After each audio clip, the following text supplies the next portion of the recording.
South east এশিয়ায় অবস্থিত Vietnam হলো একটি ছোট্ট কান্ট্রি। যেহেতু এটা একটি ছোট কান্ট্রি, তাই এটা একবার গিয়েও কিন্তু পুরোটা ঘুরে আসা যায়, যেটা আমরা চেষ্টা করেছি করার। এবং ভিয়েতনামকে ঘোরার জন্য 3টে পার্টে তোমরা ভাগ করে নিতে পারো। একটা হচ্ছে সাউথ, সেন্ট্রাল আর নর্থ। আমরা এক্সট্রিম সাউথ থেকে স্টার্ট করে নর্থে গিয়ে আমাদের ট্রিপটা এন্ড করেছি। আর এর সাথে আমরা সাউথের দিকে একটা আইল্যান্ডও আমাদের ট্রিপে অ্যাড করেছিলাম, যেখান দিয়ে আমাদের ট্রিপটা স্টার্ট করেছিলাম। সেটা হচ্ছে ফুকুয়াক আইল্যান্ড। তো তোমরা এরকমভাবে সাউথ টু নর্থও করতে পারো, অথবা কেউ যদি চাও একদম উল্টোভাবে নর্থ টু সাউথও করতে পারো। যে কোনো ইন্টারন্যাশনাল ট্রিপের আগে সব থেকে যেটা ইম্পর্টেন্ট সেটা হচ্ছে ফ্লাইট। কলকাতা থেকে কিন্তু হোচিমিন এবং হানইয়ের ডাইরেক্ট ফ্লাইট আছে, সেটা হচ্ছে ইন্ডিগো এয়ারলাইন্সে।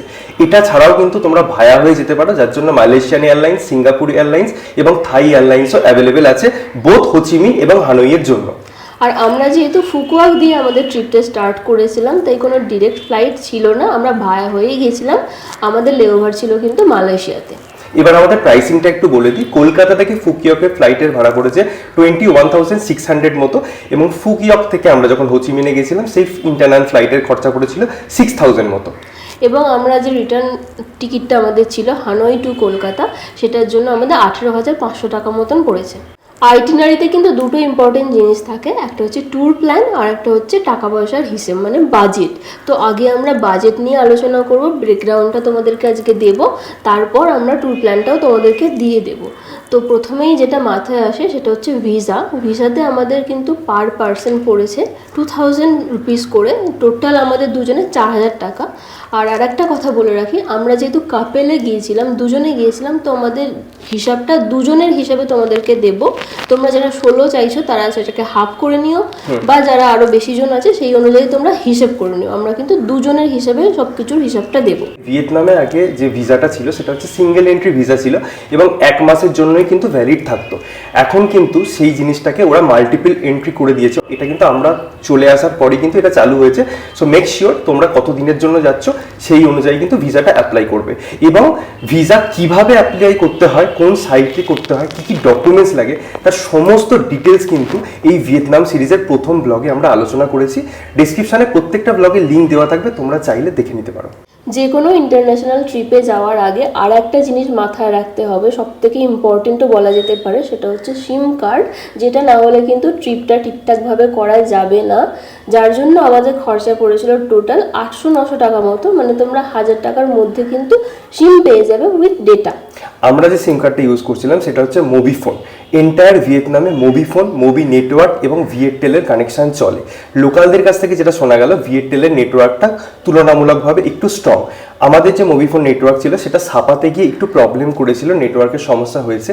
তার জন্য তোমাদেরকে রিকমেন্ড করবো যে তোমরা চাইলে ভিয়েটেল নিও। আমরা ফুইয়ক এয়ারপোর্ট থেকে নিয়েছিলাম, তোমরা চাইলে এয়ারপোর্ট থেকেও নিতে পারো, কিন্তু এয়ারপোর্টের বাইরে থেকেও কিন্তু কিছুটা সস্তায় তোমরা সিম কার্ড পেয়ে যাবে। এবার আরেকটা মেন জিনিস, যেটা হচ্ছে কারেন্সি, যেটা ছাড়া একদমই চলবে না। তো আমরা যেটা করেছিলাম সেটা হচ্ছে মোটামুটি একটা বাজেট আগে থেকে করে নিয়েছিলাম যে আমাদের কত কি খরচা হতে পারে। সেই হিসাবে আমরা 80% আমরা ভিএনডি নিয়ে গেছিলাম, ক্যাশ নিয়ে গেছিলাম ভিএনডিতে, আর 20% আমরা ডলারে নিয়ে গেছিলাম, যদি লাগে তো ওটা ভিএনডিতে কনভার্ট করে নেওয়ার জন্য।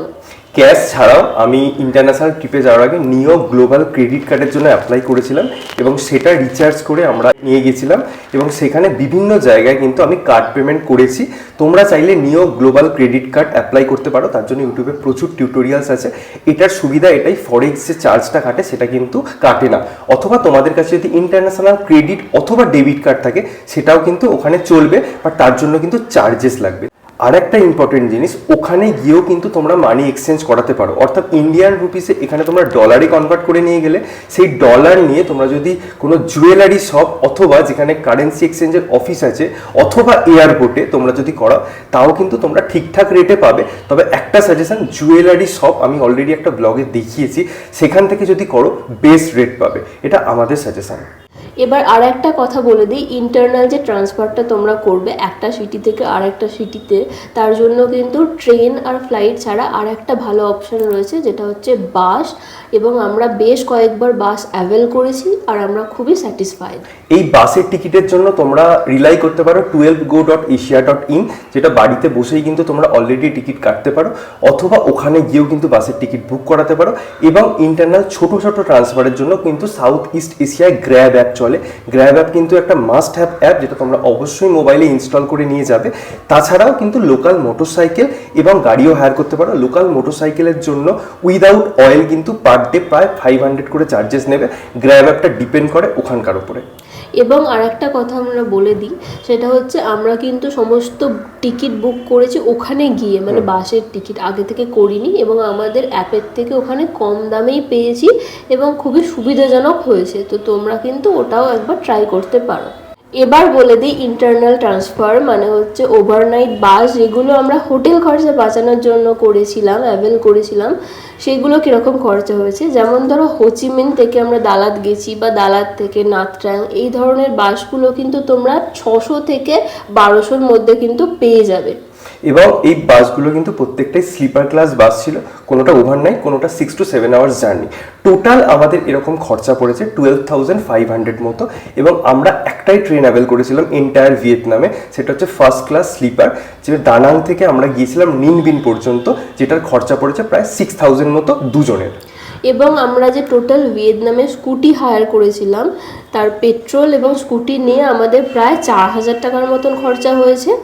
এবং আমরা যে লোকাল ক্যাব হায়ার করেছিলাম টুকটাক, যে গ্র্যাব অ্যাপে, সেটার জন্য আমাদের টোটাল 2 সপ্তাহে 3,000 টাকা মতো খরচা হয়েছে। এই খরচাগুলোর মধ্যে কিন্তু এয়ারপোর্ট টু এয়ারপোর্ট ট্রান্সফার বা হোটেল টু হোটেল ট্রান্সফার সমস্ত কিছুই কিন্তু ইনক্লুডেড ছিল। ট্রান্সপোর্টেশনের পরে মেইন যে জিনিসটা আছে সেটা হচ্ছে হোটেল, অর্থাৎ কোথায় থাকবো।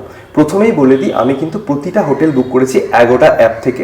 আমার ক্রেডিট কার্ডের কিছু অফার ছিল, তার সাথে কিন্তু মাঝে মধ্যে অ্যাগোডা অ্যাপে সেল চলে, আমি কিন্তু সেই সেলেই প্রতিটা হোটেল বুক করেছি। এবং আমাদের যে মিনিমাম প্রাইসটা পড়েছে সেটা হচ্ছে 800 রুপিস, এবং যে ম্যাক্সিমাম প্রাইসটা পড়েছে সেটা প্রায় 2,100 রুপিস। এবং আমরা টোটাল 11টা নাইট হোটেলে ছিলাম, সেক্ষেত্রে আমাদের টোটাল খরচা পড়েছে কিন্তু 15,500 টাকা মতন। আর বাকি নাইটগুলো আমরা ওভারনাইট বাস এবং ওভারনাইট ট্রেন জার্নি করেছি, এবং আমাদের টোটাল ছিল কিন্তু 15টা নাইট। আমরা কোন কোন জায়গায় কোন কোন হোটেলে ছিলাম এবং প্রতিটা হোটেলের ইন্ডিভিজুয়াল প্রাইস কত পড়েছে, সেগুলো সমস্ত ডিটেলস তো প্রতিটা ব্লগে আছেই। প্লাস আমি কিন্তু এই ডেসক্রিপশন বক্সেও কিন্তু সমস্ত ডিটেলস দিয়ে রাখবো, এবং আগের লিঙ্কও দিয়ে রাখবো, যাতে তোমাদেরও বুক করতে সুবিধা হয়। এবার আরও একটা মেন খরচার ব্যাপারে বলি, যেটা হচ্ছে অ্যাক্টিভিটি। আমরা টোটাল 4খানা অ্যাক্টিভিটি করেছিলাম, তার মধ্যে মেন হচ্ছে হ্যালং বে ছিল, যেটার জন্য আমাদের দুজনের টোটাল কিন্তু 8,000 টাকা খরচা হয়েছে। এবং আরেকটা অ্যাক্টিভিটি আমরা করেছিলাম, সেটা হচ্ছে মেকন ডেল্টা ট্যুর, যার জন্য খরচা পড়েছে 3,000 রুপিস। এবং আরও একটা কেবল কার, যেটা ফুকুয়াকে করেছিলাম, তার জন্য আমাদের 4,000 টাকা খরচা হয়েছে টোটাল। এবং সবশেষে যেটা করেছি সেটা হচ্ছে ট্র্যাং অ্যান্ড, যেটার জন্য আমাদের বোটিংয়ের কস্ট পড়েছে 1,500 রুপিস।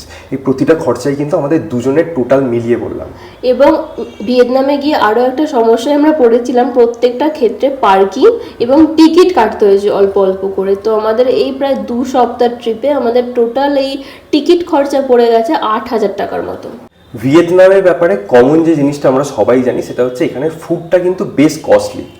আমাদের কিন্তু ফুডের জন্য মানে ব্রেকফাস্ট কিন্তু আমরা বেশিরভাগ হোটেলেই কমপ্লিমেন্টারি পেয়ে গেছি, সেক্ষেত্রে অতটা খরচা হয়নি। আমাদের মেন খরচা কিন্তু হয়েছে ডিনার আর লাঞ্চে।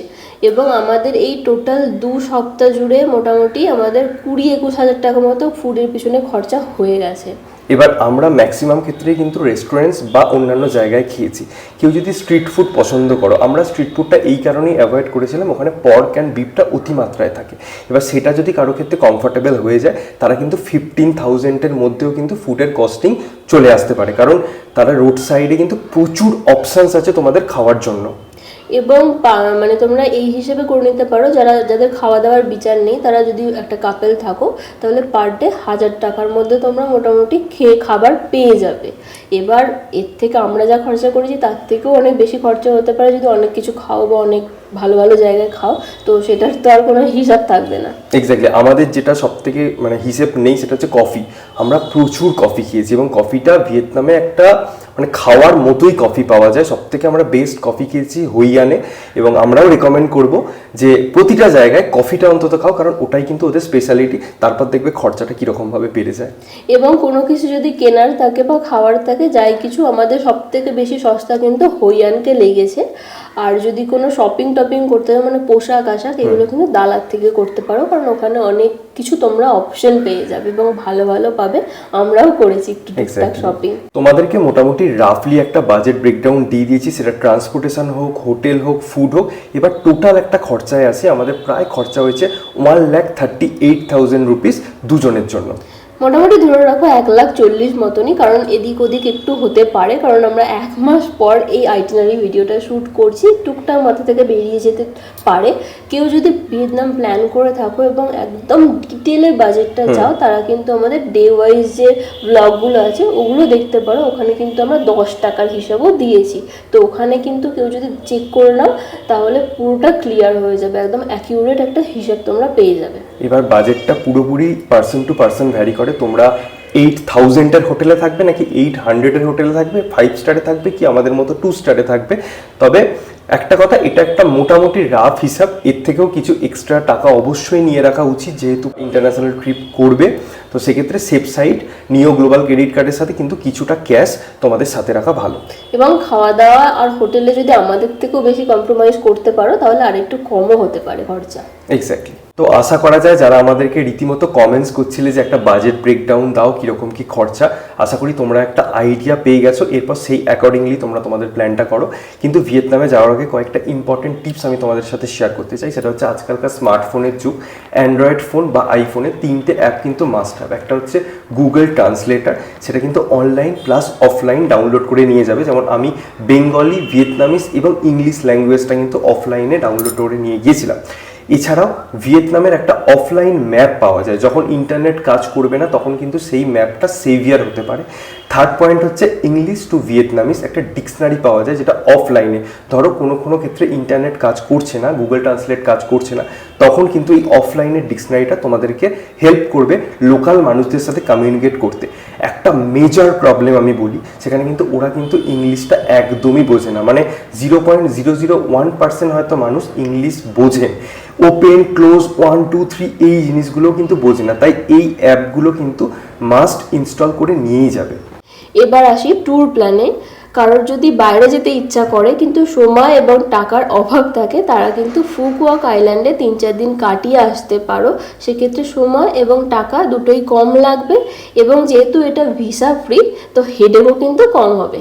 স্পেশালি এটা হানিমুনার্সদের জন্য আমরা বলছি, যদি হাতে 3-4 দিন টাইম থাকে তাহলে কিন্তু ফুইয়কে উইদাউট ভিসা একটা লেজার টাইম কাটিয়ে কিন্তু চলে আসতে পারো। আমরা প্রথমে আমাদের যে ট্যুর প্ল্যানটা ছিল সেটা শেয়ার করে নিই। আমরা শুরু করেছিলাম কিন্তু ফুইয়ক দিয়ে, দেন আমরা গেছিলাম সাউথ অর্থাৎ হোচিমিন, দেন আমরা কভার করেছি সেন্ট্রাল পার্ট অর্থাৎ দানাং, এবং এক্সট্রিমলি নর্থ পার্ট হানই দিয়ে কিন্তু আমরা আমাদের ট্রিপটা শেষ করেছিলাম। এবং আমরা যে ডিটেলে যেটা করেছিলাম, মানে ডে ওয়াইজ তোমাদের স্ক্রিনে দেওয়া থাকবে আমরা কিভাবে গেছিলাম, একদম কিন্তু আমরা রুট ম্যাপ ওয়াইজ গেছিলাম, মানে হ্যাপাজার্ড যায়নি। তো তোমরা আমাদেরকে কিন্তু, যদি যারা সাউথ থেকে স্টার্ট করতে চাও তারা কিন্তু ব্লাইন্ডলি ফলো করতে পারো, আশা করছি কোনো প্রবলেমে পড়বে না। আর কেউ যদি চাও নর্থ দিয়ে স্টার্ট করতে, তারা ঠিক আমাদের উল্টোটা করো, মানে একদম আমরা শেষে যেখানে গেছি সেটা দিয়ে স্টার্ট করো, আর যেখানে আমরা স্টার্ট করছি সেখানে গিয়ে তোমরা এন্ড করো। ভিয়েতনাম ঘোরার জন্য মিনিমাম কিন্তু তোমাদের হাতে 7 to 10 ডেজ থাকতেই হবে, এর কমে কিন্তু করো না। খুব ভালো হয় যদি তোমাদের হাতে 20 ডেজ থাকে, তাহলে কিন্তু পুরো কান্ট্রিটা তোমরা রিল্যাক্স করে এবং ভালোভাবে ঘুরতে পারবে। আমাদের হাতেও যদি 1 বা 2 দিন এক্সট্রা থাকতো তাহলে আমাদেরও হয়তো ট্যুর প্ল্যানটা আরও বেটার হতে পারতো। তোমরা আর একটা জিনিসও করতে পারো, কেউ যদি শুধু বিচ সাইড পছন্দ করো তারা কিন্তু সাউথের পার্টগুলো গিয়ে চলে আসতে পারো, বা তার সাথে সেন্ট্রালটা অ্যাড করে চলে আসতে পারো। আবার কেউ যদি মাউন্টেন পছন্দ করো তারা কিন্তু নর্থ আর সেন্ট্রাল বা শুধু নর্থ করেও ফিরে পড়তে পারো। আর যারা আমাদের দর্শক, যারা নর্থ বেঙ্গল প্রেমী, তাদেরকে একটাই কথা বলবো, তারা গিয়ে কিন্তু সাপাটা মিস করো না, কারণ সাপাতে গিয়ে একমাত্র তোমরা অফবিট দার্জিলিংয়ের যে ফিল সেটা পাবে। তো আমাদের ট্রিপ তো ছিল টোটাল 14-15 দিনের। তো আরও যদি কেউ ভালোভাবে করতে চাও, বা আমাদেরও যদি ট্রিপটা আরও ভালোভাবে করা যেত, তাহলে আরও এক্সট্রা 5 দিন হলে কিন্তু ভালো হতো। তাহলে আমরা সাপাতে 2 দিন আরও থাকতাম, আমরা এক্সট্রা একদিন হইয়ানে থাকতাম, একদিন আমরা ফুকুয়াকে থাকতাম। আর কেউ যদি বিচ পছন্দ করো তাহলে সাউথের দিকে একটা বিচ আছে ভুং তাও বলে, সেই বিচেও তোমরা একটা দিন যেতে পারো। আর একটা সাউথের দিকে ডেজার্ট আছে, ডেজার্টেও কিন্তু যেতে পারো, তার নাম হচ্ছে মুইনি, ওখানেও কিন্তু তোমরা একটা বা দুটো দিন থাকতে পারো। তো টোটাল যদি কেউ পুরোপুরি কভার করতে চাও ভালো হবে, তাহলে কিন্তু মিনিমাম 20 দিন হাতে রাখতেই হবে। তো আমরা তো আমাদেরটা মানে 14 দিন আর 20 দিনের একটা আইটিনারি ধারণা মোটামুটি দিলাম। তো যাদের হাতে টাইম কম, মানে ধরো 1 সপ্তাহ বা 10 দিনের জন্য যাবে, তারা কি করবে, আমরা তো মোটামুটি রুট ওয়াইজই গেছি, এদিক ওদিক করিনি, তো সেটাকেই ফলো করে যে জায়গাগুলো ভালো লেগেছে সেগুলো অ্যাড করবে, আর যেগুলো ভালো লাগেনি স্কিপ করে নেক্সটটায় চলে যাবে। তাহলে নিজেদের মতন একটা 1 সপ্তাহ বা 10 দিনের বানিয়ে নিতে পারবে। অনেকেই আমাদেরকে এই কোশ্চেনটা করো যে তোমাদের কোন জায়গাটা পার্টিকুলারলি সব থেকে বেশি ভালো লেগেছে, সেটা ও বলে দেবে আমাদের কোন জায়গাটা সব থেকে বেশি ভালো লেগেছে। আমার ফেভারিট হচ্ছে হইয়ান, এনি ডে হইয়ান। আর যারা বিচ পছন্দ করো তাদের জন্য কিন্তু নাথ্রাং। আর কেউ যদি আমাদেরকে জিজ্ঞাসা করো আমরা যেগুলো ঘুরেছি তার মধ্যে কি কি জায়গা বাদ দিলেও বাদ দিয়ে যেতে পারে, সেটা হচ্ছে ফার্স্টেই বলবো দানাং, আর একটা হচ্ছে হানই। হানইটা ট্রান্সফারের জন্য রাখতেই হবে যদি ফ্লাইট থাকে, তো মানে নাইট স্টে করার সেরকম কোনো দরকার পড়বে বলে মনে হয় না, আমাদের খুব একটা ভালো লাগেনি। তাও কি কি জায়গায় তোমরা হানইয়ে ঘুরতে পারো তার একটা লিস্ট তোমাদেরকে দিয়ে দেবো, তোমাদের যদি পছন্দ হয় তোমরা যেতে পারো। আর সাপারটাও একটা এক্সট্রা দিন অ্যাড করতে বললাম, যদি কারো হাতে টাইম থাকে সেক্ষেত্রেও তোমরা এক্সট্রা কি কি ঘুরতে পারো সেটাও স্ক্রিনের উপর দিয়ে দেবো, তোমরা চেক করে নিতে পারো। এবার আসি মেন কনসার্ন, যেটা আমাদেরও ছিল যে কোন সময় যাব, মানে বেস্ট টাইম। যদি অল ওভার ভিয়েতনামকে বলতে চাও তাহলে বলবো ফেব্রুয়ারি টু মার্চ তোমরা সব থেকে ভালো ওয়েদারটা প্রত্যেকটা জায়গাতেই পাবে। আর যেহেতু 3টে পার্টে বর্ষাকাল 3টে টাইমে হয়, তার জন্যই জাস্ট এই 2টো মাস তোমরা যদি চুজ করো তাহলে মোটামুটি প্রত্যেকটা জায়গায় বৃষ্টি ছাড়া পাবে। আর এমনিতে যদি লাখের ওপর যাও তাহলে বলবো অক্টোবর টু মে পর্যন্ত তোমরা যেতে পারো, কোথাও কোথাও বৃষ্টি পেলেও পেতে পারো। আর বাকি যেগুলো বাদ দিলাম সেগুলো গেলে কিন্তু মোটামুটি সমস্ত জায়গাতেই বৃষ্টি পাবে। এবার আসে একটু টেম্পারেচারে, কীরকম গরম বা ঠান্ডা ছিল আমরা যখন গিয়েছিলাম।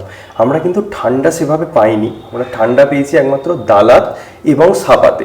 বাকিবাদ প্রতিটা জায়গাতেই কিন্তু বেশ কমফর্টেবল একটা ওয়েদার ছিল। আমরা সারা দিন প্রায় স্কুটি নিয়ে ঘুরেছি এবং কিছু কিছু জায়গায় প্রচণ্ড গরম লেগেছে, আবার কিছু কিছু জায়গায় বেশ ঠান্ডা লেগেছে। সো ইট ডিপেন্ডস যে ওখানকার তখন ওয়েদার কীরকম থাকবে। ডেফিনেটলি যাওয়ার আগে একবার টেম্পারেচারটা চেক করে যাবে, সেই অনুযায়ী কিন্তু তোমরা তোমাদের ড্রেসেস বা ব্যাগটা গুছিয়ে নিও। এবং আমরা গিয়েছিলাম কিন্তু সেপ্টেম্বর মাসে। অবশেষে একটাই কথা বলবো, যেহেতু এটা আমাদের প্রথম ইন্টারন্যাশনাল ট্রিপ ছিল, অনেকটা ভয়ে ছিলাম যেহেতু পুরোটা নিজেরা প্ল্যান করে গিয়েছিলাম, বাট শেষে সমস্ত কিছুই ঠিকঠাক হয়েছে, সেরকম কোনো অসুবিধায় পড়িনি। তাই যারা নিজেরা প্ল্যান করে যেতে চাইছো তাদেরকে একটাই কথা বলার, একটু স্টাডি করে যেও, একটু দেখে শুনে ইনফরমেশন কালেক্ট করে তবেই যেও, আশা করছি কোনো প্রবলেম হবে না। আর যারা একেবারে হেডেক ফ্রি ঘুরতে চাইবে তাদের জন্য তো ট্রাভেল এজেন্সি রয়েছে। যদিও এই ব্লগে পুরোপুরি সব ইনফরমেশান শেয়ার করতে পারলাম না, কারণ অনেক ইনফরমেশান এমন আছে যেগুলো ওই সময়ই আমরা বলেছি। তার জন্য প্রত্যেককে রিকোয়েস্ট করব যে প্রতিটা ব্লগ ইন্ডিভিজুয়ালি দেখার জন্য, যারা ভবিষ্যতে ভিয়েতনাম প্ল্যান করছো, তাহলে তোমাদের ক্ষেত্রে কিন্তু প্রচণ্ড বেনিফিশিয়াল হবে। তো এটাই ছিল কিন্তু ভিয়েতনাম সিরিজের আমাদের লাস্ট ব্লগ। আশা করছি অনেকের মুখে হাসি ফুটছে এটা শুনে, কেন কি তোমরা খুব একটা বেশি পছন্দ করোনি আমাদের এই সিরিজটা, বাট আমরা তো প্রচণ্ড এনজয় করেছি এই ট্রিপটায়। ফাইনালি অপেক্ষার অবসান শেষ। তোমরা যেটার জন্য অপেক্ষা করছিলে যে নর্থ বেঙ্গলের ব্লগ কবে আসবে, নেক্সট আসছে আমাদের পুজোর গল্প নিয়ে, অর্থাৎ সমতল ছেড়ে আমরা পাহাড়ে প্রথমবার পুজো কাটিয়েছি, সেই এক্সপিরিয়েন্সটাই শেয়ার করবো নেক্সট ব্লগে।